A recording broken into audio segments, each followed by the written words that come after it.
알겠습니다. 자, 어제 이재명 대통령 취임 1주년 기자회견이 있었는데요. 그 자리에서 이제 검찰 개혁 관련해 가지고 질문이 있었고 거기에 대한 답이 있었는데 네. 자, 그 부분 영상으로 저희가 또 준비를 했거든요. 우리 또 법조인 두 분 나와 계시니까 이어폰 착용해 주시고 함께 보겠습니다. 대통령께서 일전에는 이제 예외적인 경우에 한해서는 보안 수사권을 필요하다 이렇게 말씀하신 적이 있었는데 그 의견에 혹시 변함이 있으신지 궁금합니다. 검찰의 견제도 중요하죠. 왜냐하면 대형 사고, 초대형 사고를 쳤으니까 있을 수 없는. 그래서 권한을 배제해서 위험성을 제거해야 되는 건 맞는데 그것 때문에 국민이 피해를 보면 되겠냐라는 생각이죠. 인권 침해 위험성도 전혀 없는 단순 사실관계 확인 이런 거 한번 좀 하면 안 돼. 그 길까지 완전히 봉쇄해야 돼. 라고 하는 게 제 생각이었죠. 지금도 그 생각은 변함이 없어요. 정치는 또 현실이죠. 불신이 너무 깊어요. 그것도 악용해가지고 나쁜 짓 하면 어떡해? 라는 걱정이 국민들 속에 너무 많은 거예요. 그것도 전혀 일리 없는 주장은 아니에요. 결국 결단의 문제겠죠. 그냥 국회로 넘겨서 논의를 해보고 정부의 입장을 어느 쪽으로 고집하지 말면 좋겠다. 그래서 김민석 총리가 아마 할 텐데 국회에 넘기는 쪽으로 그쪽의 의견에 따르는 쪽으로 뭐 그렇게 정리하는 거 아닌가 싶어요. 이렇게 또 해보다가 또 국민들이 이건 아니야, 이거 문제 있어 이거 하면 또 그때 오시면 또 될 수도 있죠. 지금은 뭐 국민들의 불안감을 해소하는 게 제일 중요한 것 같아요. 어쨌든 있을 수 없는 너무나 큰 일이 벌어져서 없는 사건을 만들고 증거를 조작하고 증거도 없는데 기소해가지고 괴롭히고 국가가 이러면 안 되잖아요. 있을 수 없는 일이죠. 검찰이 그 선을 넘어버렸기 때문에 너무 많이 넘어서 너무 많이 망가뜨려서 업보라고 생각해야죠. 그래서 결과는 어쨌든 국회에 맡길 생각입니다. 네. 참 이거 보면서 이게 참 간단치 않은 문제구나. 정말 고민이 너무 많이 느껴졌는데 결국은 이제 국회에 맡기겠다. 네. 이런 입장을 밝혔는데요. 오늘 그런데 보도가 난 게 있어요. 예, 국무총리 산하 검찰개혁 추진단 자문위원회에서 입장을 냈는데 네. 그 입장을 좀 소개를 해주시죠. 검사의 보안 수사가 제한적으로나마 필요하다. 보안 수사 금지 시 보안 수사 요구는 비약적으로 증가할 수밖에 없다. 검사의 보안 수사를 전면 금지하는 방향으로 제도가 설계된다면 그에 상응해 전권 송치 제도는 전면 복원될 필요가 있다. 네. 라고 입장문을 냈습니다. 어제 기자회견하고는 조금 예. 좀 다른 결의 그런 입장문이 나와가지고 제가 개인적으로 좀 굉장히 혼란한 상황입니다. 그러니까 제한적으로 보안 수사권 필요하지 않겠느냐. 그리고 전권 송치 복원해야 된다. 이 전권 송치 완전히 없어졌거든요. 네. 그러니까 경찰에서 이제 수사해 갖고 불송치하면 요거 이제 무혐의 나오면 거기서 이제 끝나는 건데 네. 무혐의 하든 뭐 하든 마지막 최종 결정은 검찰이 하는 예. 전체 사건을 어찌됐든 판단은 검찰이 하는 것을 전권 송치라고 하는데 요거는 복원해야 된다. 이런 입장이 나왔습니다. 이거 어떻게 봐야 돼요? 이게 핵심적인 건 대통령님 워딩이고요. 네. 워딩에서의 또 핵심적인 건 국회 논의에 따른다예요. 맞아요. 네. 그렇기 때문에 그렇게 보시면 될 것 같고 네네. 방금 소개해 주신 기사에서 나온 이야기는 검찰개혁 자문위의 의견인 거죠. 그 의견까지 참고해서 국회에서 논의하고 국회에서 결정하라는 거로 보시면 됩니다. 그리고 이제 검찰개혁 자문위의 구성 멤버를 조금 보셔야 되는데 네. 원래 처음에 만들어질 때만 해도 약간 이제 다양한 의견을 가지신 분들이 많이 계셨었는데 네. 검찰 쪽과 관련된 쪽으로 계속 가다 보니까 합리적이거나 원칙주의자 분들 한 6분께서 나 이거 못하겠다고 나오셨어요. 예. 그러다가 중간에 계속 가다 보니까 이제 박찬훈 위원장님도 나 이제 더 이상 이거 안 하겠다라고 하면서 나오셨어요. 지금 네. 남아 있는 분들은 굉장히 검찰 쪽 주장에 많이 동조하시는 분들만 남아 계시다고 보시면 될 것 같아요. 그래서 대통령님께서 이런 입장을 말씀하시니까 여기에 오히려 대항해서 저는 이런 메시지를 냈다고 봅니다. 어찌됐든 간에 이제 국회에서 논의를 할 테니까 그 전에 우리 입장 정도는 그래도 전달을 해야 되지 않겠냐 해서 이제 전달한 것으로. 그러니까 결과적으로는 국회에서 논의하고 국회에서 결정하는 것에 따르는 것으로 가닥이 잡힌 것으로 저도 알고 있어요. 아, 예. 그래서 이 부분은 크게 걱정하지 않으셔도 될 것 같은데. 아, 네. 물론 뭐 또 어떻게 될지 모르겠지만 현재까지는. 현재까지는. 현재는. 네. 예. 대통령이 뭐 전 국민 앞에서 기자회견에서 한 발언 지금 본 그대로거든요. 맞습니다. 그러니까 지난번에 이제 검찰 개혁 관련돼서 이제 공소청 뭐 이런 논의할 때 굉장히 좀 소란스러웠고 네. 마지막에 대통령님이 정리를 해주셨잖아요. 했죠. 네. 그러면서 이제 앞으로는 좀 이런 혼란은 좀 없었으면 좋겠다. 네. 국회가 논의하고 국회가 결정한 대로 좀 따랐으면 좋겠다. 그때 이미 이런 방향이 좀 잡힌 것으로 아, 저는 그 알고 당시에. 네. 네. 그러니까 우리도 지금 복기해 보면 그 당시에 대통령님의 생각은 뭐지라고 하면서 대통령님의 생각은 이거야 저거야라고 하면서 막 계속 얘기를 했었는데 네네. 대통령님의 생각은 굉장히 유연했었고 숙고해 보라는 게 그게 정말 정답이었었잖아요. 열심히 토론하고 논의해 봐라 이게 정답이었었는데 그리고 굉장히 생각이 유연하시기 때문에 이번에도 국회에서 논의를 해서 이제 결과를 만들어내면 될 것 같다는 맞아요. 생각이 들고 네, 또 달라진 거는 그 국정조사를 하면서 정말 조작 기소 조작 수사 이 검사들이 얼마나 정말 조작 기소를 많이 하고 인권 침해를 많이 했는지가 이제 낱낱이 드러났고 그렇습니다. 대통령님께서도 그걸 또 보고 더 느낀 점이 또 많으셨던 것 같아요. 네. 그래서 저런 말씀을 하신 거 아닌가 예. 생각을 합니다. 네. 아, 근데 그 공소 취소 문제가 그 국민 대다수를 설득하지는 못하는 것 같아요. 그 얘기가 계속 나오더라고요. 근데 선거 이제 기간에도. 그건 원칙적인 문제일 것 같아요. 그러니까 잘못된 수사 네. 또는 의도적으로 왜곡된 수사에 기반한 기소가 있다면 네. 어떤 사건이든 사실 공소 취소되는 게 맞아요. 너무 당연한 너무 당연한 얘기죠. 얘기거든요. 네. 그래서 당연한 얘기를 좀 당연하게 보셨으면 좋겠고 네. 세부적으로 이제 어떤 사건이 공소 취소의 대상이 되느냐 그리고 그렇게 그런 과정을 밟을 때 충분한 증거와 논리가 뒷받침되느냐 네. 이런 것들을 이제 보시면 될 것 같아요. 네. 예. 아니 그래서 그 뭐 예를 들어 조작을 해서 한 사람을 제거하기 위해서 기소를 했어. 조작을 해서. 근데 그게 드러나 버렸어.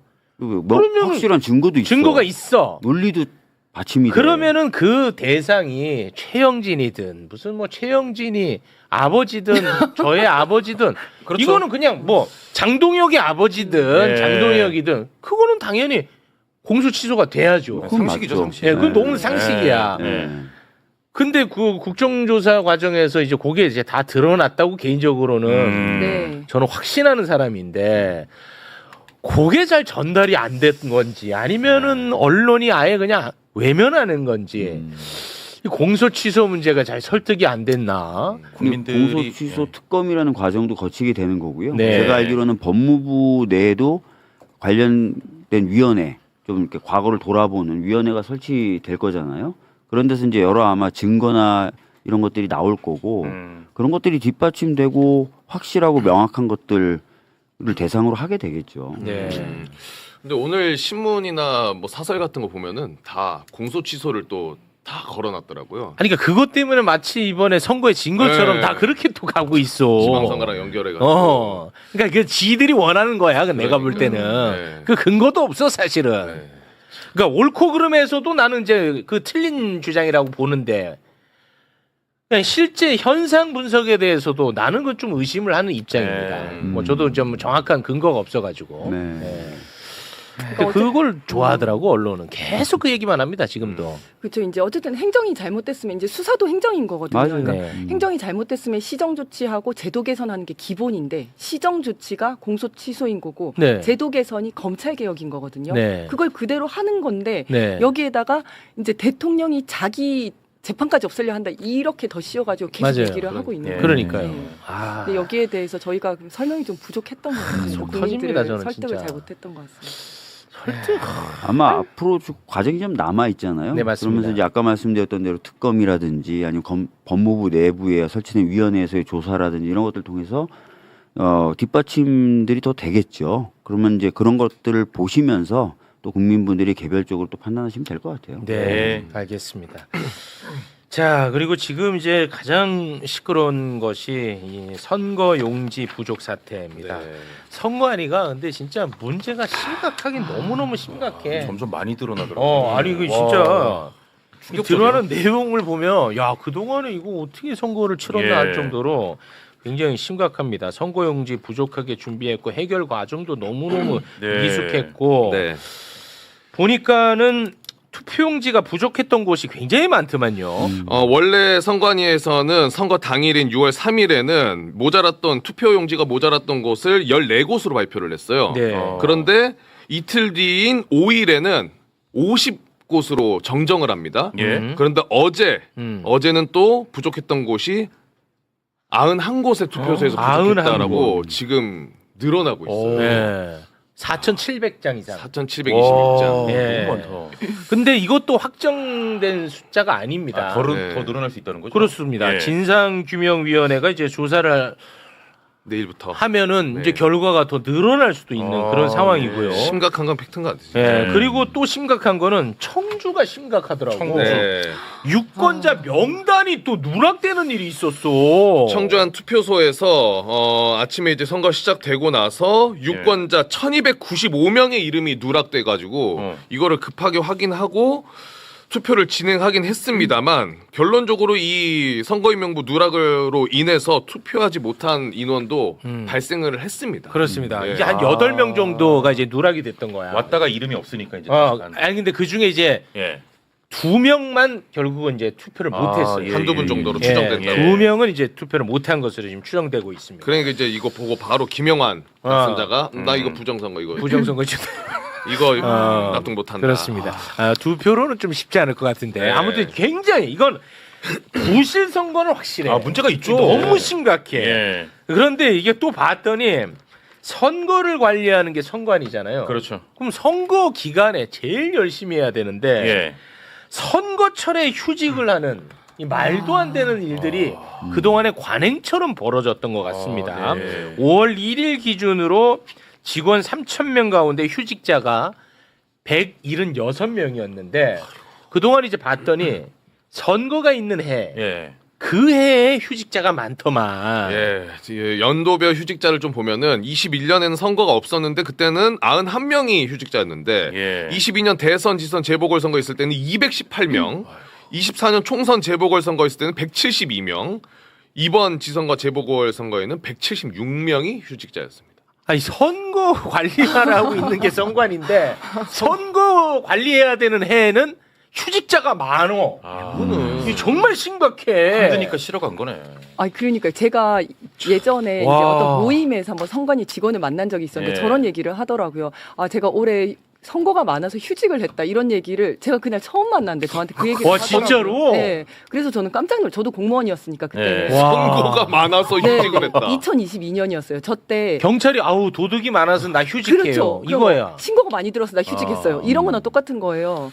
그래서 와. 그래서 제가 이제 깜짝 놀랐었던 게 여기에 전혀 죄책감을 가지지 않고 이야기를 하는구나. 그거는 이 문화 자체가 관행인 거야. 네, 그렇죠. 문화 자체가 그렇죠. 이렇구나 이런 생각이 예. 들더라고요. 그러니까 기강 다 무너졌던 예. 거예요. 예. 왜냐하면 이거 구조가 이게 문제잖아요. 이 구조 자체가. 맞습니다. 선관위원장이 거기 그 상주하는 사람이 아니야. 네, 그러니까 업무 파악도 안 돼. 맞습니다. 그렇죠. 네. 위원회에 있는 사람들도 그 중에 한 명인가 상임이죠. 맞아요. 아, 그러니까 그것뿐만 아니라 이제 헌법상 독립기구고 독립성을 강조하다 보니까 뭐 감사도 감사원 못해. 감사도 안 되지. 예. 뭐 그동안 사실은 어쩔 수 없이 그런 헌법적 구조 때문에 좀 사각지대에 있었던 거죠. 완전 네, 사각지대였던 거예요.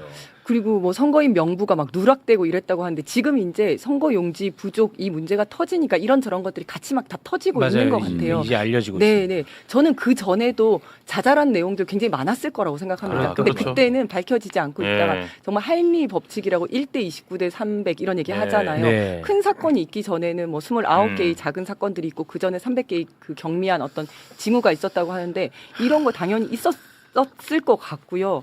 그리고 지금까지 보면 선관위 상대로 선거 무효 소송을 한 사례가 많았었는데 이게 거의 다 기각이 많이 됐었습니다. 네. 왜냐하면 선관위원장들이 다 판사들이에요. 맞아요. 법관이고 판사들이다 보니까 그 사람 상대로 뭐 압수수색 영장이 나오겠습니까? 뭐 아무것도 안 되는 거죠. 그러다 보니까 그 남영희 위원장 그 미추홀에서 인천 네, 그 투표함이 갑자기 사라지고 이런 사건들이 있었거든요. 근데 그것도 다 기각됐었거든요. 이런 식으로 성역처럼 계속 되다 보니까 그러게. 문제를 점점 키웠다 예. 이런 생각이 들더라고요.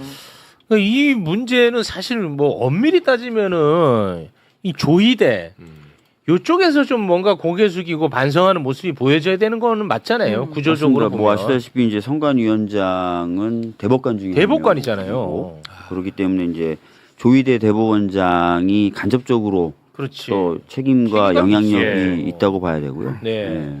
그래서 이제 관련해서 어제 대통령과 함께 국회의장 그리고 대법원장, 헌법재판소장, 총리 그러니까 한 자리에 모여서 대책을 논의를 했는데요. 회동 이후에 그 브리핑이 있었습니다. 청와대 홍보수석의 브리핑 잠깐 영상으로 보고 오겠습니다. 이번 회동을 통해 6.3 지방선거 과정에서 발생한 투표용지 부족 사태가 중대한 참정권 침해라는 데 인식을 같이 했습니다. 참석자들은 이번 사안에 대한 철저한 진상 규명과 재발 방지책 수립이 신속히 이루어져야 한다는데 역시 뜻을 같이 했습니다. 또한 수사나 국정조사 결과에 따라 관계자들에게는 행정적, 법적 책임을 엄중하게 물어야 하며 국민의 신뢰를 회복할 수 있는 수준으로 선거관리 대개혁 방안을 마련하기로 했습니다. 네. 그런데 그 이것과 관련해서 지금 굉장히 비판 여론이 거세지 않습니까? 맞습니다. 그러나 중에 민주당의 굉장히 그 유명한 모 의원이 이런 의심을 갖고 있더라고요. 이번에는 민주당이 압승할 걸로 예상하지 않았습니까? 그렇잖아요. 네. 압승할 걸로 예상했잖아 네. 실제로. 네. 그래서 누군가가 민주당이 압승한 이유 뭔가 이렇게 부정선거론자들에게 땔감을 주기 위해 뭔가 이렇게 좀 부실한 관리를 의도적으로 했던 건 아닌가 하는 의심을 하더라고요. 뭐 그거를 뭐 지금 뭐 그럴 거다라고 말씀드릴 수는 없을 것 같고요. 예. 어차피 지금 국정조사가 진행되니까 네. 단순 부실이었는지 네. 아니면 약간 고의에 기반한 어떤 사고였는지가 드러나게 될 겁니다. 네. 지금 저희가 미리 예단해서 이런저런 말을 보태는 것 자체가 상황상 적합하지는 않을 수도 예. 있다고. 왜 이제 그런 얘기들이 왜 나오냐? 이게 네. 도저히 상식적으로 납득이 안 가잖아요. 네. 아니 이게 지금 대한민국에서 지금 용지 부족 때문에 그 투표를 그 못했는데 터무니없는 일은 맞아요. 터무니없잖아요. 그리고 굉장히 진상규명 철저히 이루어져야 되고요. 맞아요. 책임자가 있다면 진짜 엄하게 처벌해야 됩니다. 그렇죠. 네. 근데 이제 그 과정도 면밀하고 아주 정확하게 진행이 돼야 되기 때문에 막 억측에 기반해서 막 하기보다는 네네. 이 과정이 면밀히 예. 잘 진행되도록 좀 챙겨보는 게 오히려 좋을 것 같습니다. 네.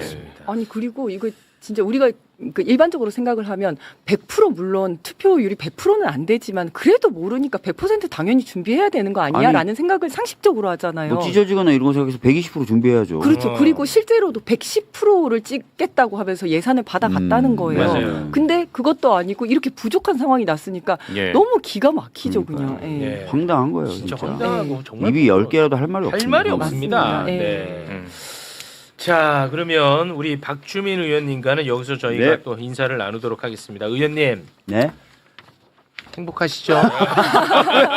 제가 주식 투자를 안 해서 행복합니다. 예, 네, 열심히 네. 앞으로도 할 거고요. 네. 자주 불러주세요.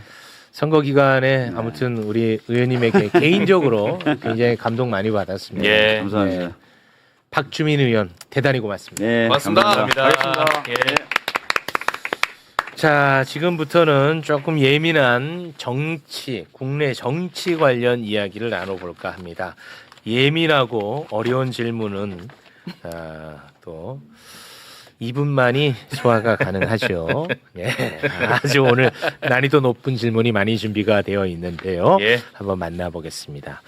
정치계 8순 아니죠? 정치계 3순 박지원 의원님을 박수로 모시겠습니다. 네, 안녕하세요. 의원님 선거 이후에 처음 뵙겠습니다. 그랬던가요? 네, 맞습니다. 예. 네, 잘 지내셨죠? 잘 못 지냅니다. 아, 왜 그럴까요? 미래를 생각하면은 우리가 여기서 심기일전에서 전화위복을 계기로 삼는데 네. 우리 민주당 전당대회가 아, 민주당 전당대회. 예. 자꾸 과열돼가지고 아, 과열돼가지고. 지금부터 2년간은 네. 선거가 없어요. 네. 일 잘하신 이재명 대통령의 1년을 마치고 네. 2년차, 3년차이기 때문에 네. 이재명 대통령이 더 일을 잘해서 네. 서민경제, 네. 내란 청산, 음. 3대 개혁을 완수하는 성과를 내야 되는데 네. 집권 여당 민주당이 저렇게 전당대회로 또 차기 대권 가도로 달려가면은 어둡죠. 그래서 이걸 하지 말자 이렇게 설득하고 있는데 의원님은 한계가 또 있어요. 걱정이 좀 많이 되시는군요. 예. 지금 대한민국의 모든 언론이 민주당의 과열, 민주당의 반목, 민주당의 갈등 때문에 아주 신났습니다. 그것만 매일 다뤄요. 그렇죠. 지금 현재 윤 어게인 세력 그리고 지난 지방선거에서 세상에 박근혜가 네. 이명박이 이명박이 나와서 하나 뛰어나왔어. 활보를 하고 있는데도 이 문제에 대해서는 얘기도 거의 안 눈을 해. 감고 예. 민주당에 대해서 물론 집권 여당이기 때문에 우리에게 적용되는 도덕적 기준, 정치적 잣대는 더 엄격해요. 그렇지만 저게 말도 안 되는 거 아니에요. 네. 예. 지금도 저 사람들은 장동혁 보세요. 재선거 하자. 네. 뭐 난리 아니에요? 네. 반성도 사과도 없는 저들한테는 아주 관대하고 맞아. 민주당한테는 아주 잔인한 그렇습니다. 그러한 기준을 적용하는데 자, 그런 언론 지형이 이번에만 생긴 게 아니잖아요. 우린 다 알고 있잖아요. 그래서 그렇죠. 민주당은 더 잘해야 되는 건 맞잖아요. 그렇죠. 그렇기 때문에 진보에 적용되는 것. 과거에 DJ와 YS DJ에게 훨씬 엄격한 도덕적 기준으로 평가를 한다고요. 네. 이걸 우리 진보는 잘 알아서 다 알아. 그래서 김대중 대통령이 말씀하신 대로 잘하는 것도 중요하지만은 실수하지 말자. 네. 네, 이런 것들이 지금 문제가 되고 있는 것 같아요. 예. 근데 이게 결국은 이재명 대통령도 이제 뭐 통합을 강조를 했습니다만 지금 흘러가는 양상은 더하면 더했지 해결 국면은 보이지 않아요. 이거 참 큰일입니다. 그러나 제가 볼 때는 우리 국민과 당원은 이미 정답을 가지고 있어요. 그래요? 예, 저는 가지고 있다고 봐요. 그렇기 때문에 어제 이재명 대통령께서 기자회견을 통해서 명확하게 정리해 주잖아요. 그거 좀 정리해 주십시오. 그럼. 그러면은 네. 우리 민주당은 벽오동 심은 뜻을 알아야 돼요. 그 뜻을 좀 네네. 정리를 해주시죠. 왜냐하면 다 자기 유리하게 해석을 하더라고 네. 보니까 그거를 좀 정리를 한번 해주시면 좋을 것 같습니다. 대다수의 언론은 이렇게 정리를 하더라고요. 예. 이재명 대통령이 선거 결과에 대해서 이야기를 하면서 정청래 대표에 대한 경고를 날렸다라는 이제 분석들이 지배적입니다. 대한민국 언론은 그런 분석이 지배적인 가운데 공교롭게도 오늘 이재명 대통령이 유럽 해외 순방을 떠나지 않았습니까? 그런데 공항에 청와대에서 정청래 대표를 또 부르질 않았더라고요. 그래서 이재명 대통령이 확실히 이번 선거와 관련해서는 정청래 대표에 대한 경고를 날린 것 아니냐 이런 분석이 지배적입니다. 어떻게 보십니까? 정청래 대표는요. 누가 뭐라고 하더라도 윤석열을 탄핵하고 내란 청산하고 3대 개혁을 하는 데는 최고의 공을 세웠습니다. 네. 함에도 불구하고 정치는 백공일과예요. 100가지를 잘해도 한 가지를 잘못하면은 책임지고 나가는 수밖에 없는데 지금 저는 대통령께서 먼저 이 강훈식 비서실장이 한성숙 총리 지명을 하면서 예. 그날 그러더라고요. 이재명 대통령의 1년 공과는 김민석 총리의 공과다. 이래서 야 김민석 전 총리가 나가더라도 세게 힘을 실어주시는구나 이렇게 했는데 어제도 대통령께서 보면은 실제로 대통령께서 전당대회 등판을 하셔요. 등판을 하신 거예요. 그래요? 구체적으로 말씀을 하셨는데 아니 너무 또 그런 표현. 저는 예. 대통령께서 안 하셔야 돼요. 아니 그런 표현은 또 너무 그렇게 하지 마시고. 아니요. 조금. 안 하셔야 되는 것은 안 하셔야 돼요. 예. 그래서 이 2년을 성과로 나타내야 네. 현 정권이 잘해야 네. 제가 김대중 대통령 비서실장 하면서도 현 정권이 성공해야 정권 재창출된다. 이렇게 얘기했기 때문에 어떠한 경우에도 이재명 대통령은 성공해야 되고 그렇습니다. 그 성공을 민주당이 뒷받침하기 위해서는 잘해야 되는데 네. 네네. 만약 네. 우리가 여기에서 잘못하면은 2년 후 총선도 패배하지만은 끔찍하다. 정권 재창출을 하지 못했을 때는 아유. 진짜 어려움이 오고 다 죽어요. 예, 예. 다 죽어. 그럼요. 그렇기 때문에 예. 좀 이성을 가지고 접근을 하자 네. 하는데 저 지금 진짜 대통령께서 눈물 납니다. 저 정도 말씀하시고 하필이면 오비 일학이라고 저는 받아들이는데 예. 의전상 그랬다 하지만은 1년 내에 나가실 때 의전상 그런 적이 없어요. 그런데 정청래 대표가 또 지도부가 안 나갔단 말이에요. 네, 맞아요. 그렇기 때문에 저는 여기서 제가 구체적으로 얘기할 그런 용기는 없습니다. 솔직히. 그렇지만은 표고동 심은 뜻을 대통령이 말씀하신 것을 정청래 지도부는 알아차려라. 알아차려라. 저는 그렇게 말씀드려요. 네. 안 할 수 없습니다. 네. 우리가 사실은 진짜 이 생각은 다 같거든.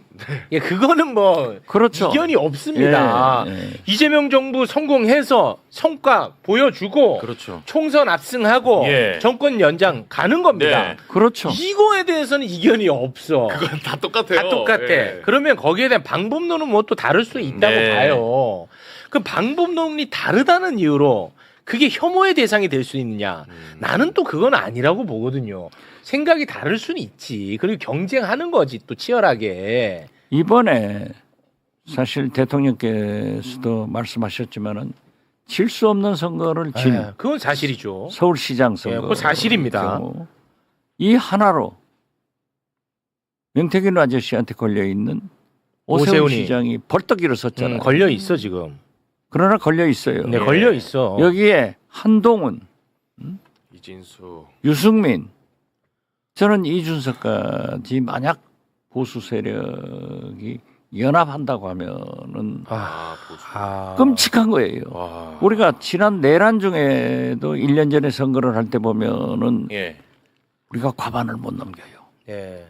이재명 대통령이 49%, 내란 세력 그 사람들이 뽑은 김문수 후보가 41%, 이준석 8.9%. 이게 없었으면 어떻게 됐을까? 그렇기 때문에 저는 늘 우리나라 선거는 고질인 진영끼리 뭉치고 지역이 뭉친단 말이에요. 이번에도 딱 그 결과가 나왔지 않냐고요. 그렇기 때문에 저는 우리 민주당이 털 건 털고 잊을 건 잊고 빨리 쇄신해서 나가야 된다. 네. 혁신해서 나가야 된다. 이걸 주장합니다. 아, 답은 나와 있어요. 답은 나와 있는데 그게 참 그렇게 어렵네요. 네. 최욱이 네가 다 망친 거다. 너에게 경고한 거다. 저는 실제 그렇게 생각을 하고 있습니다. 저는. 저도 그래요. 네, 저는 진짜로. 저도 잘못한 예. 게 많고. 저는 그렇게 생각하고 있습니다. 저도 만약에 전라북도를 한번 갔는데 제가 보니까 딱 지게 생겼어요. 그러면 호남에서 민주당 단체장이 패배했을 때 우리 민주당이 어떻게 될 거냐. 여기 살리자 하고 정청래 대표한테 얘기를 하고 정청래 대표는 또 거기서 배척을 하니까 저한테 자꾸 전화해서 가 있으라 해서 저도 나흘 가 있었어요.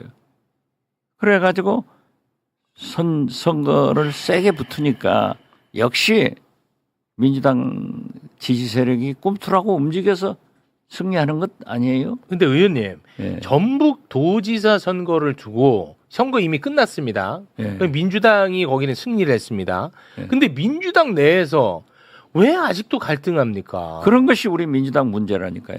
아니 이게 선거 끝났고 이긴 것을 민주당이 이겼어. 예. 근데 왜 이곳을 두고 지금 민주당 그 심지어 차기 당권 주자들끼리 왜 반목하고 갈등하냐 이거예요. 저는. 그런 것이 문제라고요. 지금 우리는 서로 사태질을 하는 거예요. 네. 그러면은 그 반사 이익을 누가 보냐 이거죠. 누가 보냐 이거야. 누가 보냐. 한동훈이가 보는 거예요, 실제로. 그렇죠. 한동훈, 오세훈, 아. 유승민 이 사람들이 보고 있어요. 그렇기 때문에 지금은 과거의 진부한 얘기가 아니라 진보는 분열해서 망한다 하는데 우리가 딱 그 길로 가고 있잖아요. 딱 그 길로 지금 가고 있습니다. 사실상 서울시장을 놓쳐서 아쉬움은 있지만은 산술적으로 보면 승리했어요. 네, 그건 맞습니다. 산술적으로 보면. 네. 그리고 서울시에서도 혹자들은 뭐 구청장, 시의원 이런 얘기를 하지만은 네네. 현재의 의석 구청장 분포도를 볼 때 우리가 이겼잖아요. 네. 이기는 건 이긴 거예요. 예, 정반대가 됐죠. 그렇지만은 우리가 서울시장을 놓친 것에 대해서는 뼈 반성하고 아프죠. 나가야죠. 뼈 그런데 아파. 그걸 가지고 이긴 데서도 싸우고 있으면 되겠냐 이거죠.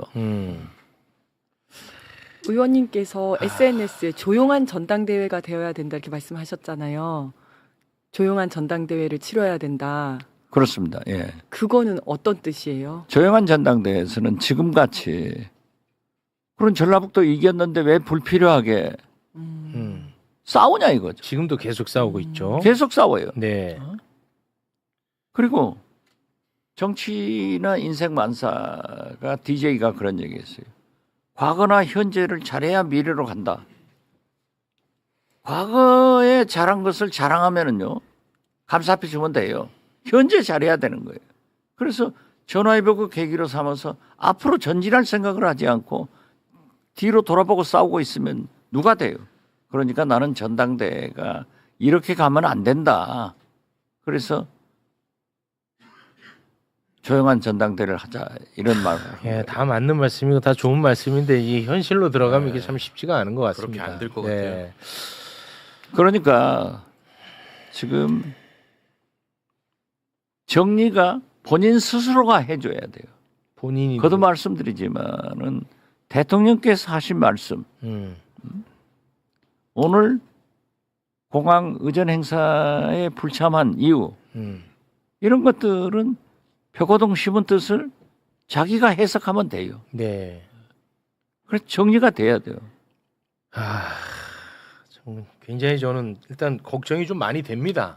걱정 많죠. 예. 절대 이렇게 되면은 우리는 걱정이 이재명 많이 돼요. 대통령이 1년은 잘했는데 더 잘할 2년 3년을 실기하면은 어떻게 되냐 이거죠. 네. 최욱이가 일단 뭐 반명이라고들 하시는데 저는 그렇게 봐도 돼요. 예, 저는 아무 상관 없습니다. 진짜 나 요만큼이라도 내가 도움이 되고 해가 된다면 나는 뭐 빠질 수 있어요. 저는. 아니 최욱 씨에 대해서도 그 얘기를 들었는데 제가 그랬어요. 뭐가 나쁘냐?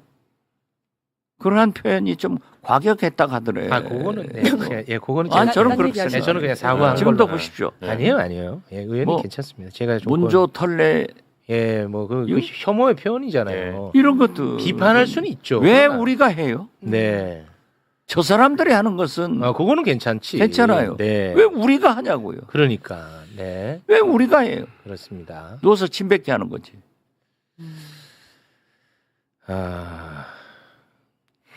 반명 인정하네. 그러니까 여러분이 저를 뭐라고 보든 상관없다니까요. 저는. 잘 봐요. 네. 알겠습니다. 그래도 좀 걱정이 많이 현장 됩니다. 돌아다니면요. 제일 물는 게 매불쇼에서 봤다는 얘기를 제일 물는다니까요. 네. 전라북도건 어디 전국 어디 가도 그 얘기를 제일 물더라고요. 네. 알겠습니다. 그래서 저는 제일 염려가 되는 게 최욱 씨가 나 안 자르기를 제일 바라요. 제가 잘릴 지경이에요. 제가 잘릴 지경이라고 지금. 그러면 제가 그 자리로 가요. 아, 이게 정치 구단도 이게 어려워하시니까 이 상황을 참 이거 쉽지는 않은 것 같긴 합니다. 정치 구단도 힘들어하시잖아. 정치 구단도 참 이게 제가 얘기를 하면 쉬운 게 있겠습니까? 발전적으로 승화돼야 되기 때문에 공개적으로 얘기는 못하지만은 서로 물밑 대화가 되면은 곧 정리될 거예요. 아 그렇습니까? 네. 정치라고 하는 것은 말로는 싸우지만은 벼랑 끝에 가서 빠져 죽은 사람은 없어요.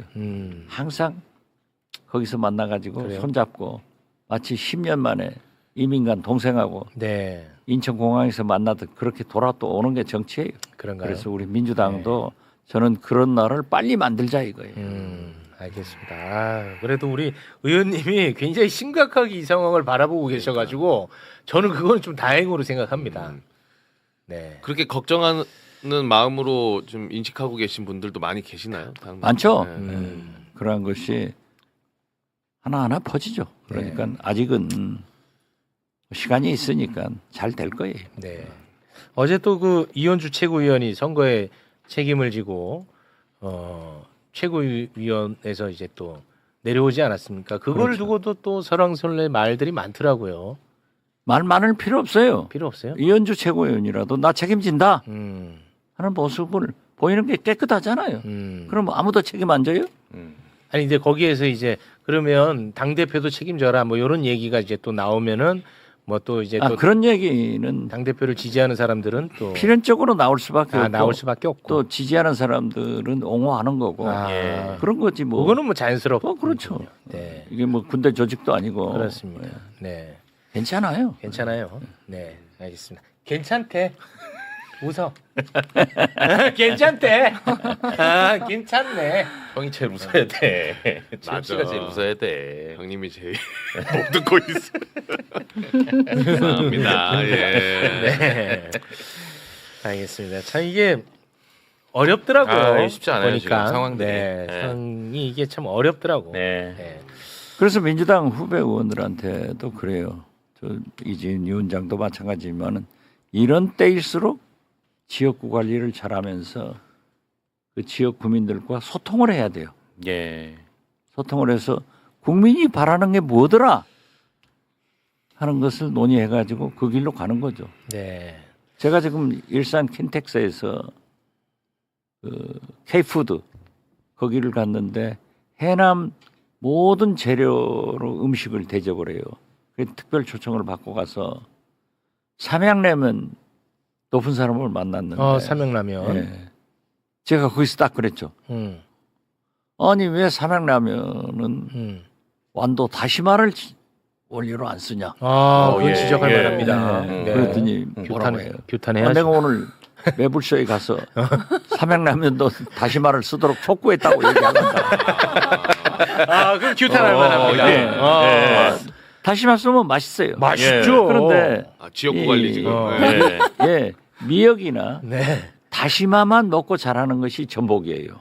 전복. 네. 전복 그러니까 맛있죠. 전복이 좋은 건데 네. 지금 전복 경기가 나쁘니까 미역 다시마까지 나빠진단 말이에요. 그러면 지역구 국회의원은 미역이나 다시마의 판로를 개척할 의무가 있는 거예요. 예. 그래서 제가 오늘 그거 하고 왔으니까 진짜 대단하다. 완도 국민 여러분 완도 박지원을 이해하십시오. 이해해 주시고. 네. 이렇게 살아가는 거지 뭘 그래요.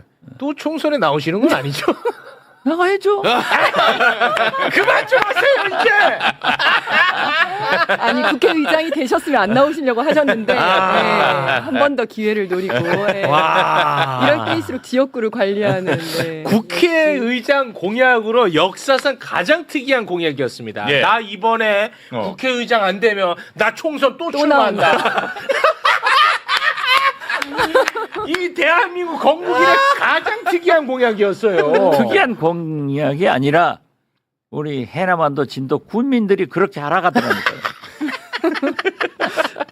그걸 반대하는 사람은 최욱 씨밖에 없어요. 아, 정말 가장 특이한 예, 그런 어, 공약이었습니다. 나 신기하다. 국회의장 안 시켜주면 나 또 출마한다. 사람들 벌벌벌 떤거 협박이야, 협박. 그래서 민심은 압도적이었던 거예요. 야, 이거는 막자, 이거는 막자. 다 박지원 찍었어, 민심은. 민심 당신은 박지원이었지. 다음에 또 나올까봐. 또 나오실까봐. 빨리 뽑아줘야 돼. 벌벌 떨었어, 진짜 국민들이. 뽑아서 다음에 총선 내보내자. 나왔을 때 내가 가서 예. 마포에 가서 마포. 지원 연설 안 한다. 아, 조정훈은 잡아야 돼요, 조정훈. 그건 조정훈. 시대전환을 양심전환해가지고 양심전화. 양심전화. 아, 시대전환 양심전환. 예. 네. 지금 조정훈. 수사받고 있습니다. 예. 네, 지금 수사받고 있습니다. 아이고. 고맙습니다. 네. 자, 그러면 우리 의원님과는 여기서 좀 인사 나누겠습니다. 뭐 다른 거 준비 많이 했었는데요. 예, 뭐 지금 이런 거 얘기할 때는 아니고. 제가 곤란한 질문하면은 그렇고 네, 잘 될 거야. 잘 될 거야. 아, 네. 다시 막아요? 다시마. 완도 다시마. 특별히 잘 돼요. 잘 돼야죠. 그래야 제 삼양라면. 재선의 길이 트이는 거예요. 그렇습니다. 네. 삼양라면 삼양라면. 알아서 하세요. 알아서 하세요. 완도 다시마. 네. 예. 농심 너구리에도 넣고 네. 너구리에 그 다시마 들어가는데 그거는 어디 농심 것입니까? 거기에는 다시마가 들어가요. 그 완도 거예요? 삼양라면 안 들어간다고 그러더라고요. 완도 거예요? 예? 너구리. 아, 완도 거예요? 예, 완도. 농심이 아, 훌륭하네. 농심이 완도거가 아니라 네. 거기에 들어가는 들어가는 다시마가 다시마. 완도거다. 네, 그러니까. 예. 알겠습니다.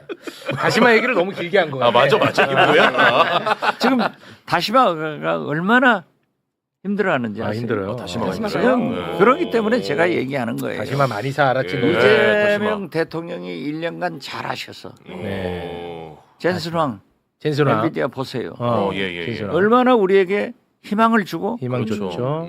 월드스타처럼 떠났어요. 그런데 아직도 민생 경제는 어렵단 말이에요. 예. 서민, 농어민 이 사람들한테 희망을 줄 수 있는 이 2년 3년이 선거 없을 때 이재명 대통령은 충분히 만들 수 있는 그렇죠. 능력을 갖췄는데 예. 그렇습니다.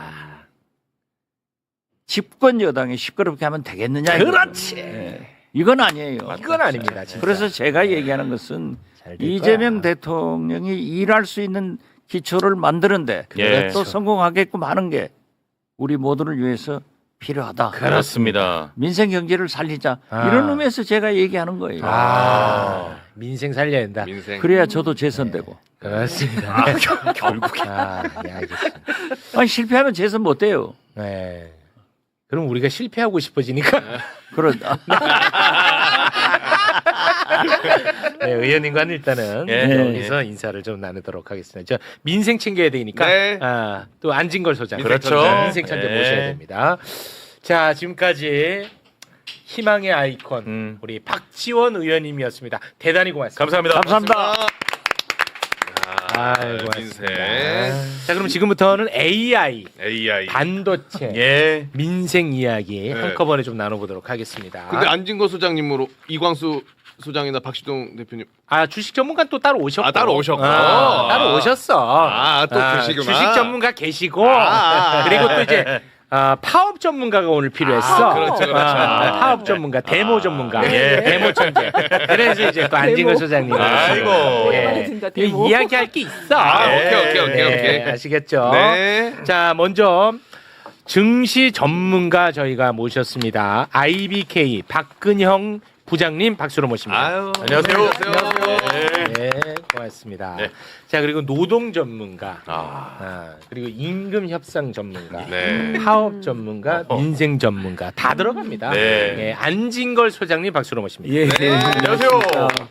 어저께 매불쇼 말미에 10만 원이나 되는 슈퍼챗을 쏘면서 정원호 캠프에 참여했던 이로서 기대에 부응하지 못한 것에 깊은 사과와 성찰의 글을 올렸습니다. 아유, 너무 죄송하더라고요. 예. 면목이 없습니다. 아니에요. 우리 소장님은 뭐 최선을 다하셨고. 특히 이제 어제 마지막에는 이광수 대표와 박시동 네. 평론 네. 사실 그분들 막판에 그 높은 평판에도 불구하고 과감하게 네. 정원 후보 지원 유세 지지선언 나왔죠. 넣어주시고 네. 마지막 jut에서는 발언까지 직접 맞아요. 무대에서 했거든요. 네. 부동산, 민생, 경제, 금융 제일 잘 챙길 수 있는 사람이다라고. 네.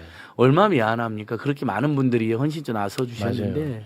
너무 죄송하더라고요. 그래서 아마 후보님도 그러실 텐데 우리 매불쇼, 그다음에 최욱 MC님, 매불이님들께 제가 깊은 어떤 사죄와 반성의 마음을 꼭 전하고 사죄는. 싶었습니다.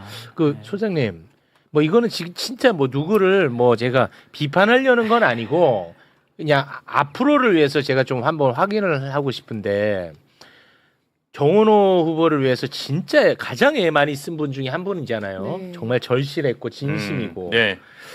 그런데 그 이광수 소장님이 예. 이 부동산 정책 관련해 가지고 정원호 후보 아. 이렇게 이재명 정부에 역행하는 방향으로 가면 정치공학적으로도 이거는 손해고 그리고 이거는 잘못된 방향이라고 빨리 수정해야 된다고 네. 정말 눈물로 호소를 했거든요. 네.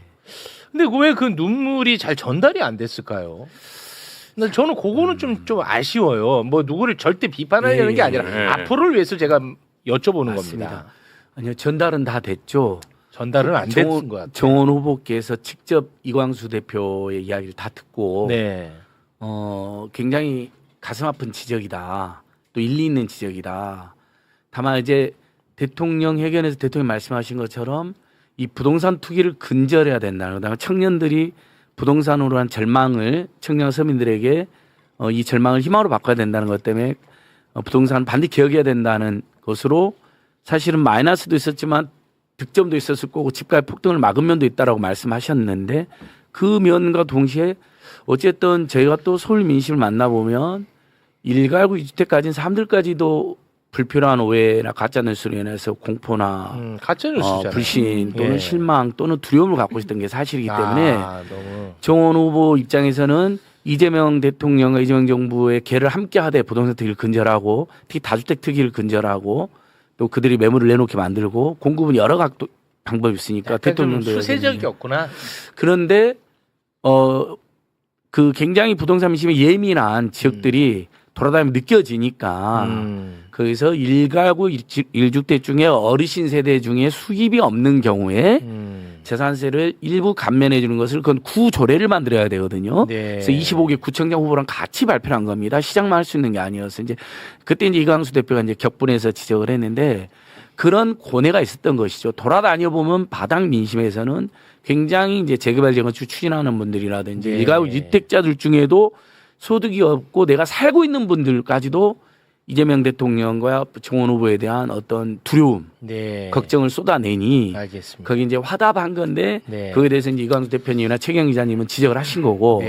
그래서 정원 후보는 굉장히 고뇌 속에서 했던 것 같아요. 근데 알겠습니다. 어쨌든 패배를 했기 때문에 네. 입이 10개라도 할 말이 없습니다. 네. 저도 아무튼 뭐 고생하셨습니다. 너무 다시 한번 너무너무 죄송합니다. 네. 아니요. 소장님은 제일 열심히. 민생 경제 살리는 것으로 승부를 걸어야 된다. 네. 다시 시작해야죠. 네. 고맙습니다. 자, 그러면 어제 이재명 대통령 1주년 기자회견에서 반도체 초과 세수 활용 방안에 대한 이야기가 나오지 않았습니까? 네. 그 부분에 대해서 영상으로 준비를 했는데요. 이어폰 착용을 좀 해주시고 함께 좀 보겠습니다. 초과세수는 저희 생각으로는 가장 중점적으로는 미래 세대를 위한 또 대한민국의 성장 잠재력을 키우는 방향에 투자를 해야 되겠다. 또 다음 세대들, 특히 청년 세대들이 지금 되게 어려운데 우리가 미래를 위해 투자를 해놓으면 다음 세대들에게 희망을 줄 수가 있겠죠. 네, 요건 이제 초과 세수에 대한 부분. 네. 초과 세수. 회사가 장사가 잘 돼.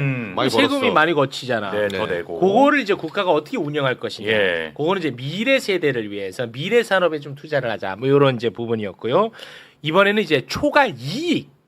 회사가 너무너무 장사가 잘 돼서 이익이 많아져. 네. 이거를 이제 어떻게 할 것이냐. 그래서 이제 삼성 노조 파업이 있지 않았습니까? 네네네. 요것과 관련해서 또 이재명 대통령이 생각을 이야기를 했는데요. 이 네. 부분도 잠깐 좀 듣고 오겠습니다.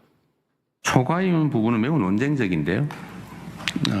이번에 아마 여러분들 삼성전자의 영업이익률 배당을 둘러싼 노사 갈등에 대해서 관심이 많으셨을 거예요.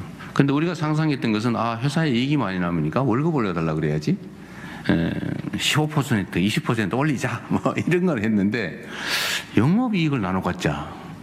우리 상상을 못했죠. 아주 발랄하지 않습니까? 그런데 이게 잘못된 건 또 아니에요. 이 문제는 우리나라만 먼저 이런 걸 하면 어떻게 되겠어요? 기업들이 다 탈출하는 상황이 발생할 수도 있죠. 해외의 유력한 첨단 기업들이 국내 투자를 꺼리게 되겠죠. 한국에 가면 영업이익률이 높으면 그중에 일부를 떼어서 하라는 사회적 압력이 있어 라고 하게 되면 그런 부담 있는 나라에 투자하는 게 좀 망설여지지 않겠어요? 우리 국내 기업들도 마찬가지죠. 이게 어쩌면 법인세를 올리는 거 비슷하잖아요. 아주 또 불안정하게. 이 법인세 같은 경우는 예정이 돼 있어요. 합리적으로 예측할 수 있죠.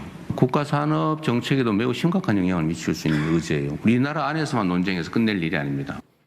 네. 그런데 마침 또 트럼프가 이런 고민을 또 하고 있었나 봐. 트럼프도 발언을 했는데 이거 좀 소개해 주시죠. AI 기업들이 미국 국민에게 기업 지분 일부를 나눠주는 방안을 검토 중이다. 국민은 AI 성공으로부터 혜택을 받을 것이고 AI를 더욱 좋아하게 될 것이다. 네, 전 세계적으로 큰 화두가 던져진 것 같습니다. 예. 혹시 뭐 두 분 뭐 아이디어가 있으면 좀 말씀 좀 부탁드리겠습니다.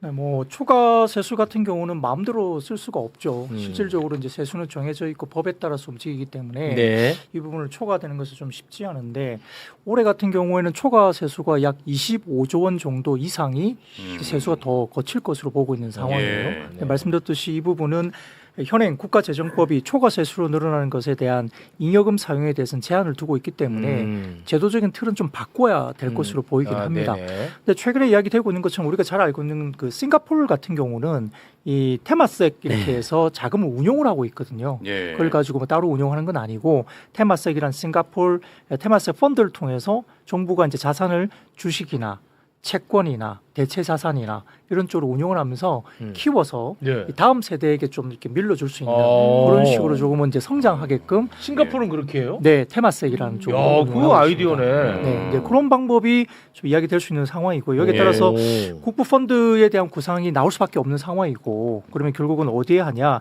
이제 재투자로 들어가야 된다는 거죠. 그걸 뭐 돈을 나눠주거나 뭐 이런 식이 아니라 실질적인 어떤 다음 세대를 향한 좀 미래를 위해서 투자를 해가지고 잘 키워서 재투자를 해서 결국 우리가 알고 있는 AI, 뭐 인공지능이라든지 반도체 산업이라든지 생태계 구축 이런 쪽에 대한 제도적인 어떤 확보를 하는 게 투자에 좀 의미가 있지 않나 그런 이야기 들고 있고 아이디어네. 또 실제 정부가 최근에 보면은 일부 뭐 국부 펀드 조성에 대한 이야기가 좀 나오고 있는 상황이기 때문에 이게 결국은 초과 세수를 좀 이용해서 제도를 조금 바꾸어 가지고 이걸 좀 규모를 좀 키워보자. 이런 방향으로 좀 나갈 수 있다는 게 좀 조심스럽게 논의는 좀 되고 있지 않나 이렇게 보고 있습니다. 아주 좋은 아이디어인 것 같습니다. 이제 테마섹을 찾아보면 이제 싱가포르 재무부 산하의 투자 기업으로 되어 있거든요. 그러니까 정부 산하에 투자만 전담하는 공기업이라는 생각을 갖고 이제 MC님께서 들어본 국부펀드, 네. 싱가포르 국부펀드라 생각하시면 되는데 우리는 대한민국 그런 게 없잖아요. 네. 그래서 지금은 국가재정법에 뭐 공적자산상 국제상환을 먼저 하게 되어 있어요. 그래서 지난 추경 때도 잘 기억하시면 고유가 지원금만 한 게 아니라 부채 상환 1조 정도 했습니다. 안 한 게 아닙니다. 네. 현재도 OECD나 UN에서 봤을 때 대한민국의 국가 채무는 건전한 편인데 그거 가지고 하도 이제 공격을 하니까 건전함에도 다른 나라에 비해서 엄청 적어. 네, 우리는. 일부 그래도 꾸준히 상환을 하는 건 의미는 있죠. 그래도 그래도 그 걱정하는 국민도 있으니까. 다만 다 이렇게 분위기 좋을 때 빚만 갚으면 됩니까? 투자도 해서 이 사이클이 좋을 때는 더 많은 이득을 남길 수가 있지 않습니까? 네. 그래서 저도 이참에 한국형 국부펀드, 뭐 테마스액이든 뭐든 우리도 만드는 것으로 국민적 논의를 잡으면 이건 아마 많은 대다수 국민들 합의가 되지 않을까요? 그리고 거기서 수익이 남으면 네. 우리 국민들이 제일 안타깝게 생각하는 게 뭡니까? 최근에 이번 표심에도 드러났던 2030들이 굉장히 이제 어려워한다는 거 아니잖아요. 네. 생활이라든지 경제에 대해서 이재명 정부가 잘하지만 민주당은 기대에 못 미쳤다. 이재명 잘한 거 알겠지만 정원호는 공약이 별로였다. 뭐 이런 지적들도 저도 다 들었거든요. 네네. 그러면 청년 그 국부펀드에 나는 소득을 또 재투자를 하겠지만 계속 그중에 일부는 이런 지금 국민연금이 작년에만 230조를 벌었고 올해도 지금 상반기에 급격하게 벌었는데 네. 그걸 바로 청년에게 쓸 수는 없잖아요. 서민들에게 국민연금은 성격상 반드시 노후 적립금이거든요. 예. 그래서 고갈 시점을 지금 2100년까지 늦춰놨거든요. 너무 잘하고 있잖아요. 그래서 주식 투자 안 한 분들까지도 지금 안심이 돼요. 네. 그렇습니다. 나랑 상관없는 게 아니에요. 주식 투자 안 한 분들께도. 네. 오늘도 지금 코스 많이 올라왔는데 그러면 우리가 이제 곧 있으면 어르신을 모시고 있거나 우리가 곧 어른이 되는 사람들은 기뻐해야 돼요. 네. 와 연금이 계속 풍성해지는 거 그러면 연금이 우리가 더 나올 가능성이 높아지지 없어지지 안진걸 소장님 이제 편안하게 늙으셔도 됩니다. 예, 이제 네. 국민연금 보면 마음이 마음 놓고 아, 늙으세요. 맞아요. 근데 이제 마음 놓고 늙어도 돼. 80년 더 살아도 돼. 80년 더 대신에 살아도. 국부펀드는 그 수익금을 여러 군데 사용할 수가 있지 않습니까? 국민적 합의에 따라서요. 그러면 뭐 청년이라든지 학생들에게 집중력 투자한다든지 예. 이러면 고졸 청년들인데 AI 반도체 기술을 가르쳐주는 삼성전자 소프트웨어 아카데미 샤피 같은 게 있는데 전국에 5개 캠퍼스밖에 없거든요. 네. 한 학기에 1000명 정도밖에 안 돼요. 이런 걸 더 늘린다. 아, 그거 진짜 좋은 네, 제도거든. 그러니까 방금 박근영 선생님 말씀하신 것처럼 우리 사회가 건설적인 논의로 삼성전자 노조가 너무 많이 가져가려고 하는 것에 대해서는 국민적 거부감이 있었잖아요. 분명히 뭐 일리는 있다 하더라도 그거보다는 그러니까 초과 이윤에 대해서는 지금 논란이 너무 심하니까 예. 일단 초과 세수를 중심으로는 그 논의가 좀 국부펀드 논의는 충분히 속도를 낼 수 있을 것 같아요. 네, 알겠습니다. 요건 뭐 요 정도로 정리하고요. 코스피로 좀 넘어가도록 하겠습니다. 네. 혹시 뭐 많이 서운하신 분 아니요 전혀 서운하고 근데 예. 그 이야기는 하나 해야 될 것 같아요. 그만해요, 이제. 트럼프는 아니 MC님 들어봐요. 이거 이야기는 잠깐 해줘도 돼요. 아니, 주식 얘기 궁금해. 그러니까 저도 궁금해. 왜 어제는 폭락? 오늘 올랐어. 어떻겠냐고. 들어봐요.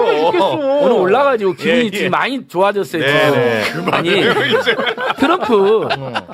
아이 별로 왜? 말도 안 했는데. 알았어, 트럼프 어제 예, 슈퍼챗 10만 원 쌌다. 알았어. 트럼프는 아예 AI 기업 지분을 미국한테 배분하겠다고 네. 하더라고. 대한민국에서 이렇게 말했으면 이렇게 어떻게 했으면 되겠어요. 이거 바로 북한 가라 그럴 맞아, 거야. 맞아. 북한 가라고. 그러니까 제발 좀 예를 들면 초과 세수나 초과 이윤이나 또는 미래 사회를 대비하기 위한 어떤 지분이나 어떤 경제적 논의에 김용범 실장님이 초과 세수였지만 초과 이윤 몇 번 언급했잖아요. 네. 그거 가지고 나라가 말 것처럼 난리 난리 쳤잖아요.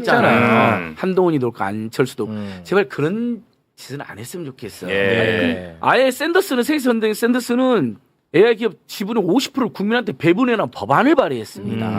근데 버니 샌더스 한때 안철수가 자기가 한국의 버니 샌더스인 척 한 적 있어요. 가서 버니 샌더스에게 공부하고 오세요. 이런 정치인들은. 알겠습니다. 요 이야기는 꼭 하고 싶었어요. 하고 싶었구나. 예. 제발 그러니까 경제적 상상력을 발휘하는 거에 대해서는 네. 색깔론의 족쇄를 채우지는 말자. 그러니까. 안 해도 좋은데 너무 구태야. 예, 구태로 가자. 예. 치열하게 논의를 하면 되잖아요. 그렇습니다. 해도 좋고 안 해도 좋을 수 있는데. 알겠다고요. 네. 저도 설레요. 박근혜 부장 예, 선생님 나는 진짜 너무 궁금해. 네. 저도요. 네, 네. 자, 우리 선생님 어떻게 된 사연인지 지금 상황을 좀 정리를 한번 해주시죠. 우선 들어가기 앞서서 저의 방송 분량을 챙겨주신 분에 대해서는 감사하게 생각하고 있습니다. 아유, 예. 네, 고맙습니다. 자, 이제 오늘 같은 경우는 급반등이 나오고 있는데 코스피가 거의 8,100포인트까지 와, 올라갔습니다. 뭐야?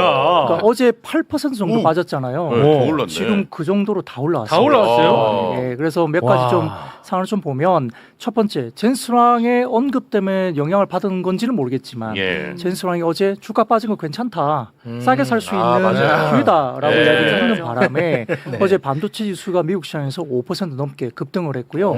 마이크론이 많이 빠졌던 마이크론도 거의 10% 가까이 급등을 했습니다. 근데 반도체가 일단 어제 급등을 했다라는 게 미국 나왔고요. 시장에서 급등했고. 그렇죠. 예. 두 번째는 그 환율의 안정입니다. 이제 1,500원대 중반까지 막 치솟던 원달러 환율을 이제 연기금이 어쨌든 정부가 나서서 예. 자금도 좀 투입을 하면서 급박하게 좀 안정화시키면서 1,520원대 정도까지는 확 내려왔어요. 그런 것들은 외국인들이 이제 사지는 않더라도 급격하게 파는 것은 좀 제어할 수 있는 환율적인 부분이 있었다는 게 오늘 긍정적이고요. 세 번째는 금리 안정입니다. 약간 유가가 좀 조정을 받았어요. 오늘 WTI가 90달러 선까지 약간 하향 조정됐는데 그런 영향 때문인지 금리도 뭐 10년물 국채금리 미국 시장에 금리도 튀지 않고 좀 안정을 찾았다는 점에서는 이제 주말 사이에 우리가 고용 지표가 너무 잘 나오다 보니까 이 금리 인상하는 거 아니야? 라고 하면서 화들짝 놀라면서 급락을 했잖아요. 네. 근데 그 부분들이 좀 안정을 찾으면서 시장에 좀 편안함을 줬다라고 생각하는 거고요.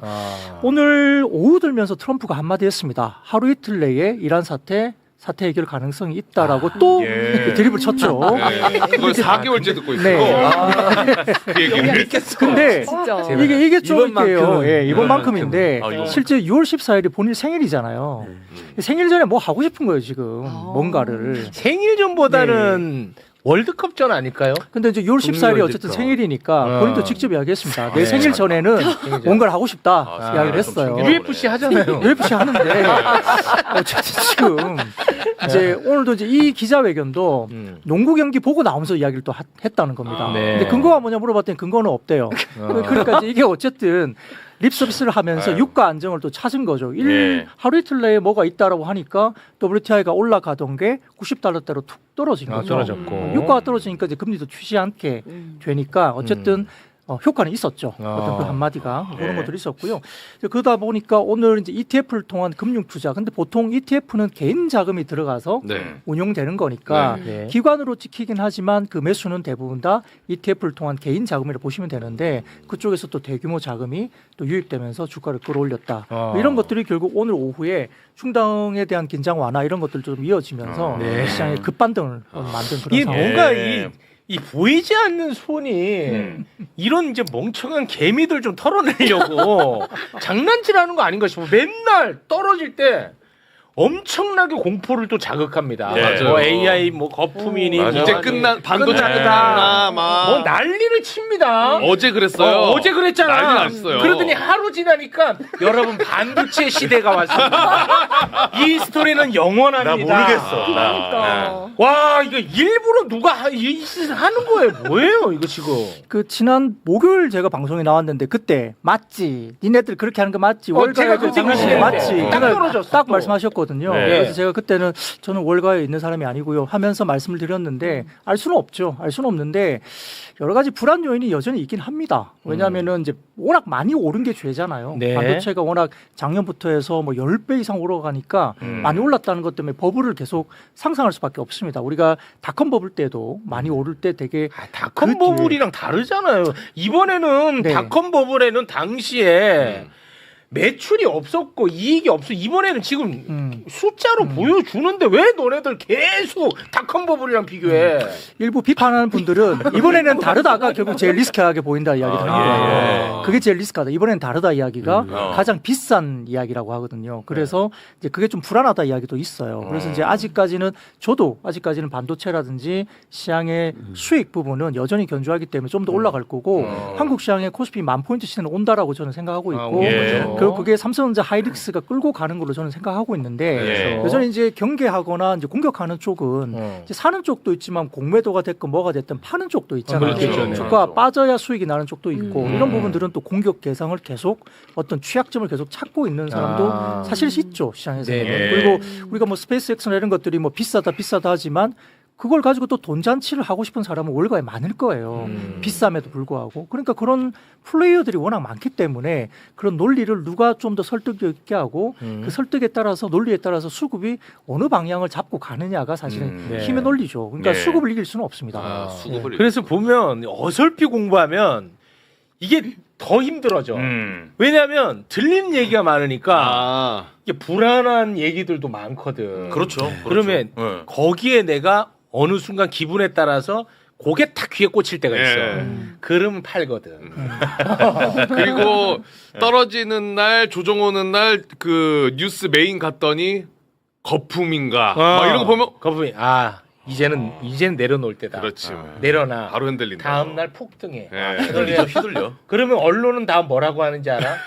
AI 이제 시작도 안 했다. 야 어제까지 거품이었잖아. 그리고 막 왜 이제 시작도 안 했대. 그리고 월가에서 뭐 상향 조정. 12,000선 제시. 근데 생각해보세요. 그 와. 외국계 리서치 쪽에서 이런 적이 있었어요. 한국 반도체 메모리 이렇게 막 빠지게 만들었을 때 윈터 이즈 컴이라고 그랬거든요. 예. 그래서 반도체 겨울이 온다 그래서 그때 폭락을 한번 일으킨 레포트가 있었는데 네, 맞아요. 그다음에 반등 나오니까 뭐라고 한줄 아세요?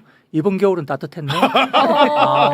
레포트 제목이에요. 와, 그래요? 예, 그런 식으로 이제 막 끼워 맞추기도 하고요. 그래서 뭐 우리가 투자를 할 때 알 수는 없죠. 여러 변수가 너무 많기 때문에 네. 상당히 어렵고요. 저희도 예. 뭐 저도 20년 넘게 주식 생활을 했지만 쉽지 않습니다. 근데 기준점을 잡아야 돼요. 어떤 게 보고 그 기준점이 틀리지 않으면 계속 가야 되거든요. 예. 계속 흔들리는 게 기준점이 없어서 흔들리는 근데 이제 거고. 어찌됐든 AI, 반도체 이 스토리는 계속 가는 건 맞고 여기에 변화가 생긴 건 지금까지는 하나도 없죠. 이제 조금 경고등이 있는 건 있긴 하죠. 있어요? 왜냐면은 이제 지난번에 한번 말씀드렸지만 알파벳이 자금 조달을 할 때 이 주식 발행을 왜 하지? 왜냐하면 그렇게 자금 조달을 할 수 있는 알파벳 정도면 채권 발행을 하거나 아니면 그냥 자체 자금으로 충분히 투자를 할 수 있는데 네. 800억 달러를 자금 조달을 하는데 이 주식 발행을 하네? 그러니까 좀 이상한 거예요. 돈이 없나? 아니면 이제 채권을 같은 경우는 뭐 담보를 맡겨가지고 데이터 센터나 아니면 메모리 반도체를 담보를 맡겨 하면 되는데 채권 시장에서 좀 냉랭했던 것 같아요. 야 그거 너무 많이 올랐잖아. 네. 만약에 빠지면 우리가 담보율이 떨어지면 나중에 회수가 안 될 텐데 네. 그러면서 좀 냉랭하니까 채권 발행을 좀 못한 거 아니냐라는 의문이 생긴 거고요. 알파벳이. 예. 그러면서 이제 메타도 갑자기 알파벳처럼 우리도 주식 발행해서 자금을 좀 땡기면 어떨까라는 말들이 이제 루머가 막 도니까 얘네들이 돈을 막 땡기려고 하네. 근데 지금 고용 지표나 딴 거 지표 보니까 경기 지표가 너무 좋아. 네. 겉으로는. 네. 그러니까 금리 인상하는 거 아니야? 그럼 이제 나중에 이제 금리 인상하면 자금을 언제까지 다 땡길 수 있겠어? 아니면 투자를 언제까지 할 수 있겠어? 결국 못 버티고 투자가 줄어들거나 뭔가 부러질 수 있다. 이제 그것이 이제 미리 선제적으로 예. 두려움 때문에 주가를 한번 확 밀어내는 그런 아마 이슈가 주말 사이에 있었던 거 아닌가 싶습니다. 네. 그런 경고등이 좀 있거든요. 예, 그러니까 그런 것들도 저희가 면밀하게 계속 팔로잉을 해야 되고요. 물론 이제 그것 때문에 다 버리고 갈 수는 없죠. 그렇죠. 여전히 좋은 것들은 또 있기 때문에 네. 상향 조정되는 실적이라든지 그다음에 하이닉스 관련해서도 지금 젠슨왕이 2배 정도 캐파를 늘려도 지금도 모자란다. 와. 그리고 이제 뭐 골드만삭스나 네. 다른 쪽도 보면 2030년도까지는 계속 모자랄 거야라고 이야기를 하고 있는 거거든요. 네. 그래서 그런 것들이 조금은 아직까지는 업황의 문제는 없다라고 보는 것 같고요. 2030년까지는 전 재산 네. 들어간다. 네, 네. 2030년까지. 근데요, 반도체주는 한 6개월에서 1년 정도 먼저 움직여요. 안 좋을 것보다 먼저 움직입니다. 그러니까 예전에도 숫자가 계속 좋은데 주가는 먼저 빠진 적이 대부분 있어요. 네. 반도체가 조금 선행해서 숫자는 잘 나오는데 먼저 네. 빠지거든요. 네. 그러니까 그거를 잘 봐야 돼요. 그래서 뭐 딱 안 좋을 때 빠지는 게 아니고 계속 좋은데 왜 빠지지? 이럴 때가 있어요. 대부분 반도체가 좀 그렇습니다. 최소한 6개월은 선행을 합니다. 6개월. 최소 6개월 선행한다. 네네. 반도체는. 네네. 그래서 근데 그게 되게 거기서 어렵습니다. 말한 반도체는 AI 이 시대 전 상황 아닙니까? 막 이렇게 사이클이 있고 했을 때 와, 패부 찌르는 질문 들어갑니다. 예리한 질문. 예리했다. 예리한 질문. 좀 예. 양상이 달라질 수 네네. 있다. 굉장히 예리했어요. 굉장히 놀랄 예리해요. 겁니다. 예, 굉장히 저 전과는 다르다. 저 솔직히 깜짝 놀랐어요. 놀랐을 제가, 거야. 어떻게 솔직히. 이렇게 주에 SK 갖고 그렇게 고생하셨던 분이 이런 질문할 수 있나? 경험이죠, 다. 네. 그때 바보 아닙니다. 예. 상당히 공부를 많이 하신 것 같은데 맞아요. 예. 왜냐하면은 이제 이렇게 말을 할 수 있어요. 과거에는 반도체가 사이클 그게 결국은 PC나 스마트폰에서 그렇지. 팔리고 팔리고 왔잖아요. 있었겠지. 예, 그러니까 지금도 AI도 사이클은 맞아요. 맞는데 그때는 스마트폰이나 PC가 잘 안 팔리면 이제 굉장히 공급에 대해서 이제 수요가 약해질 수 있잖아요. 그렇겠네. 그러니까 이제 그 사이클이 확실하게 2, 3년 정도에 나타났어요. 근데 지금은 AI 시대가 들어오면서 빅테크들이 투자를 안 하면 죽을 거잖아요. 네. 여태까지 돈을 태웠어. 그렇지. 근데 여기서 지금 더 안 태우고 내가 빠진다? 그럼 나는 죽을 것 같은데? 그 힘들어도 더 태우고. 근데 그러니까 버블로 가는 거 아니야 말은 있지만 네. 어쨌든 투자를 하게 되고 반도체가 비싸더라도 그걸 해야만이 내가 살아남을 수 있기 때문에 가격에 대해서 되게 둔감해져요. 그 비탄력적이죠. 그러니까 PC나 스마트폰 시장이 반도체 시장의 대부분이었던 시절에는 비싸면 안 사잖아요. 네. 스마트폰도 비싸면 안 사고 PC도 비싸면 안 사는데 지금은 AI가 이렇게 하이퍼스케일러들 소위 말하는 이런 회사들이 투자를 안 하면 죽으니까 비싸도 사는 거예요. 살 수밖에 없어. 근데 그게 지금 딸리는 거죠. 공급이 안 되고 계속 딸리고. 좋아. 근데 실제 이게 뭐 실적이 안 나오면 좀 불안하다 바로 나올 수 있는데 실적도 나와. 이번에 보면은 알파벳이나 다른 쪽 보면은 한 나와. 64% 정도 성장을 했고요. 와, 예. 이게 중요하다. 이런 마이크로소프트도 거. 굉장히 보수적으로 AI 투자를 하는데도 불구하고 39, 40% 정도 성장을 하고 성장했어. 있어요. 클라우드 쪽에서. 네. 그러니까 수익이 조금씩 나와주는 게 보이니까 네. 아, 투자가 과하게 들어가더라도 당장은 수익이 난다라는 논리로 괜찮다라고 하는 건데 근데 그게 이제 언제까지 갈 거냐가 문제죠. 왜냐하면 현금이 떨어지고 계속 투자를 하다 보면 이제 잉여 현금이 없으면 네. 특히 오라클 같은 경우는 되게 위험해 보이는 상황이 잉여 현금이 없고 계속 부채를 땡기거든요. 네. 그러다 돈을 제대로 못 벌기 시작하면 그때부터 진짜 난리가 나는 거고 오늘도 나오지만 엔트로픽이나 다른 쪽도 보면 이제 사모 대출 시장으로 또 넘어간다고 그래요. 그러니까 일반적으로 채권 아니면 주식시장 또는 거기에서 자금 조달이 안 되고 이제 남아난 자금이 없으니까 사모 대출 시장으로 또 넘어가면 점점점 이제 불안해지는 거죠. 돈을 땡길 데가 없어지니까 사모 대출 시장까지 간다. 이제 그런 것들이 조금씩 저희가 위험 요소로. 이제 어느 정도 이제 피크 당장은 아니더라도 조금 버블 쪽으로 가는 과정에서 어느 정도 와 있는 거 아니냐라는 고민들을 좀 하게 되는 네. 좀 조심스러워지는 그런 부분에 온 건 맞다. 예. 이렇게 보시면 될 것 같습니다. 네. 이분은 하락에 좀 베팅하신 분 같아. 아닙니다. 네. 풀 매수 이제 풀 주식, 매수요? 베팅하고 있습니다. 아니 실적이 계속 성장하니까. 그렇죠.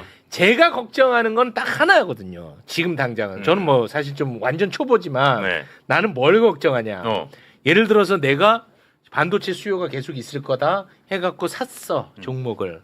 그런데 이 기업을 대체할 만한 예를 들어 뭐 중국 기업이 등장을 했다든가 나는 그거는 좀 걱정되더라고. 요거 예리했을 겁니다 아마도. 진짜 예리하다. 정말 예리합니다. 지금 반도체를 진짜 예리해. 저는 예리했지. 예리한 건 네. 알겠어요. 약간 팔아야 된다는 쪽의 논리가 그거 딱 맞아요. 저는 그거는 좀 네. 걱정합니다. 창신 메모리나 이제 중국 업체가 이번에 IPO를 했거든요. 그 대규모 자금을 땡겼어요. 그 중국의 시장이 워낙 크고 이제 그 친구들이 이제 정부가 자금을 밀어주면서 대규모 투자를 해왔는데 이제는 돈을 땡겨서 자체 자금이 생겼단 말이죠.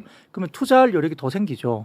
그 물량을 가지고 이제 막 밀어낼 수 있는데 네. 말씀드렸던 중국 업체들은 HBM을 못해요 아직까지는. 근데 일반적인 DDR5 같은 메모리는 할 수 있죠. 근데 삼성전자나 하이닉스가 중국 쪽으로 나가는 매출 비중이 작지는 않습니다. 그쪽으로 수출하는 것도. 근데 지금 보면 재밌는 게요. HBM이 비싸서 HBM으로 하이닉스가 좋다 그러잖아요. 네. 지금은 일반 디램이 수익성이 더 좋습니다. 일반 디램. 디램이. HBM보다. 돈 나쁜 건데 더 좋아요. 네, 더 좋아요. 그만큼 모자라요. 왜냐하면 일반 디램 할 제조 공장을 HBM으로 다 바꾸다 보니까 일반 디램 자체가 또 모자라게 되니까 가격이 올라가서 수익성 자체가 일반 디램이나 낸드가 더 좋고 HBM이 조금 더 낮게는 형성돼 있어요. 네, 네. 근데 이제 HBM4E나 5로 넘어가면 또 HBM이 더 비싸지니까 또 올라오긴 할 텐데 지금 일반 레거시 디램이나 이게 더 수익성이 좋은 상태니까 이게 만약에 CXMT나 뭐 어쨌든 창신 메모리 같은 중국 업체들이 자체 자금을 가지고 이제 물량 공세를 하면 이게 이제 한국의 삼성전자 하이닉스도 중국 물량이 나가는 게 있는데 이것도 그 로컬에서 그냥 자기네들끼리 그렇지. 쓰는 거 다 만들고 HBM은 아니더라도 네. 그게 다 되면 수익성이 좀 약간 깎일 수 있는 거 아닌가 이런 고민을 사실 지금 하고 있어요. 해요? 예, 주식시장에서도 일부 이제 지금 반도체를 좀 줄이는 쪽은 그 고민을 하면서 좀 줄이는 쪽이 실제 있습니다. 기관도 예. 기관도 그렇고 근데 아니야 계속 좋을 거야 하는 쪽은 가져가는 쪽도 있고요. 나뉘어 있어요. 근데 이제 여전히 근데 문제는 뭐냐면 중국 업체들이 그러면 어떻게 이게 공격이 될 거냐 이제 우려가 되냐 문제를 물어보면 예. 가격이 싸다 논리는 아닌 것 같아요. 왜냐하면 현재 저희가 파악해 보면 중국 업체를 만드는 DDR5는 가격이 삼성전자 하이닉스와 비슷해요. 가격이 싸진 않아요. 네. 근데 문제는 얘네들이 공급 물량을 늘릴 수 있는 거거든요. 물량을. 가격이 싸지 않지만 공급 물량을 늘릴 수 있어서 물량이 늘어가면 언젠가는 가격은 어쨌든 떨어질 수 있죠. 그게 조금 걱정이 되는 부분은 현재 중국 업체들이 IPO를 하고 자금을 풍부하게 이제 품어안게 되면서 약간 물량 공급에 대한 부분들이 HBM은 아닌데 이쪽에서 조금 깎일 수 있는 부분들이 생길 수 있다는 것이 좀 조심스럽다는 게 있습니다. 그거는 좀 아무튼 신경 쓰는 부분이. 퀄리티는 우리가 더 좋을 가능성이 높지 않나요? 그렇죠. 수율 문제라든지 이런 것들은 되는데 이제 중국은 워낙 이제 물량으로 왜냐하면 한국 같은 경우는 이제 젠스랑도 그렇고 뭐 HBM이 됐든 뭐가 됐든 달라는 대로 다 못 줘요. 캐파가 없어가지고 그러니까 계속적으로 우리는 좋은 가격으로 할 수 있는데 얘네들이 물량으로 밀어붙여 버리면 결국은 언젠가는 그 물량 때문에 가격이 떨어질 수밖에 없겠죠. 당장은 아니더라도. 그런 것들이 가격은 아니지만 물량에 대한 우려가 있다 보니까 반도체에 대해서 올해는 당장 아니더라도 이제 근시일 내에 뭔가 좀 변화가 혹시 있을까라고 좀 저희가 지금 계속 체크를 하고 있습니다. 계속 체크하는군요. 네, 그렇죠. 그걸 요 얘기는 매번 확인을 해야 돼 우리가. 그래서 요 비상 떴다 하면 그때 팔아야 되거든. 그래서 진짜 이거는 계속 뭐 방송을 불러주시면 계속 체크해 좋습니다. 요거 때문에 계속 공부해야 돼. 요 부분 때문에. 근데 이제 박근영 선생님 말씀이 굉장히 믿음직스러운 게 저는 어제 젠슨왕이 말한 거 듣고 얼른 샀거든요. 삼성. 그래요? 올랐더라고요. 오늘 올랐잖아요. 올랐죠. 근데 그냥 그 말만 듣고 사지 않잖아요, 우리 국민들이. 근데 어제 젠슨왕 때문에 산 사람들이 많이 있을 거예요. 진짜 고마운 분이죠. 참고로 그 젠순한 그 고깃집 간 거 여기 바로 앞입니다. 요 바로 앞에요, 바로 앞에. 바로 앞에. 형님 저요. 형님 저요. 바로 앞입니다. 저는 그날 밤 답사 갔습니다. 형님 저용가? 네, 맞아요. 예. 옆에 신시아로도 있고요. 여기 바로 앞이에요. 바로 앞에. 네. 근데 젠슨은 이런 이야기를 합니다. 지금이 떨어질 때 사야 되는데 뿐만 아니라 하이닉스만 해도 우리가 이미 수십억 달러 규모를 조달하고 있고 앞으로 더 산다고 그러잖아요. 그러면 우리가 힌트를 얻을 수가 있잖아요. 아, 그러면 만약에 삼성이나 하이닉스가 올해 주문이 다 끝난 게 아니라 앞으로 더 주문이 들어오고 계약이 밀려 있어. 소문 들리잖아요. 저기 용인이라든지 성남 쪽에 판교 쪽에 바이어들이 줄 서 있다는 거 아니에요. 이건 이제 삼성이나 하이닉스 주변 사람들한테 들리잖아요. 이런 얘기를 누가 잘해주냐? 또 이광수, 박시동 이런 분들이 잘해주더라고요. 그래서 매불쇼만 잘 들어도 그리고 신뢰가는 분들이잖아요. 자기 사적이기 때문에 장난치는 분들이 아니잖아요. 그래. 정말 그 중요한 공적인 이익으로 심지어는 자기가 손해를 보더라도 공적인 이야기를 해주는 분들이잖아요. 그 신뢰 중요한 문제예요. 이게 중요한 거거든요. 그렇습니다. 그러니까 저는 이재명 때문에 주식이 시작했고 그다음에 이광수, 박시동 두 분한테 공부를 했고 그다음에 박근혜 선생 같은 분들 우리나라 이제 전문가들 보면 만인척까지 간다는 것은 수치는 달라도 비슷하거든요. 그렇습니다. 아 그러면 이분들이 거짓말할 리가 없잖아요. 그러면 쉽게 이제 흔들리지 않으면서 버티고 있고 살아갈 때 떨어질 때 또 사놓고 이렇게 물론 제가 옳지는 않겠죠 다. 모르면 그냥 가만히. 제 말의 결론은 매불쇼를 보면서 힌트를 얻는다는 거죠. 힌트하고. 그래서 지금까지는 손해를 안 봤다는 거예요. 그렇죠. 신뢰받는 분들을 잘 공부를 하면 소통하자. 이 스토리가 자신 없으니까 스토리가 이제 바뀔 수가 있거든. 그래서 공부해야 돼. 그러니까 선생님한테 그래서 그게 좋은 방법 아닌가. 본인이 알기 어렵잖아요. 본인이 알아야 돼. 알기는 어려우신데 이 방송을 보시면서 자기만의 기준을 만드는 게 더 중요하죠. 그렇지. 만들어야 그리고 돼. 따라서 가는 것은 되게 힘들고요. 그렇죠. 그렇습니다. 듣고 자기 기준을 가지는 게 가져야 굉장히 돼. 중요합니다. 그냥 듣고. 가져야 된다니까. 그러니까 믿을 만한 분의 이야기를 듣고 기준을. 그러니까 믿을 만한 분을 무조건 따라가도 안 돼요. 안 돼. 그러니까 지금 말한 거 다 틀렸다고 보시면 돼요. 아시겠죠? 말씀하신 게 그냥 다 틀렸다고. 아니 근데 저는 이광수, 박시동, 박근혜 이런 분들 말 듣고 하니까 됐는데요. 안 돼. 그거는 운이 좋았던 거야. 운이 좋은 정확하죠, 제가. 죄송합니다. 운이 좋았던 겁니다. 이 좋은 장에서 뭐 몇 번 이렇게 또 올랐다고 세상 또 쉽게 보거든. 그런 사람들 다 박살납니다. 쉬운 건 아니고. 지금도 진땀 납니다. 알겠습니다. 자, 그럼 오늘은 여기서 좀 마무리를 짓겠습니다. 뭐 좀 여쭤볼 게 더 많긴 한데, 뭐 온 디바이스다 뭐다 해갖고 요새 뭐 아주 어려운 단어들 많이 나오더라고. 온프레미스 AI, 뭐 엣지 AI, 온 디바이스 AI 이런 것들을 말씀드리면 뭐 데이터 센터 시대가 아니고 이제 또 온 디바이스라 해갖고 뭐 조그만 데들은 저전력 반도체 들어간다고 뭐 난리야 지금. 공부 많이 하시네. 별의별 걸 다 해야 돼. 쉽지가 않아 이게. 뭔 지금 난리다잉. 알았지?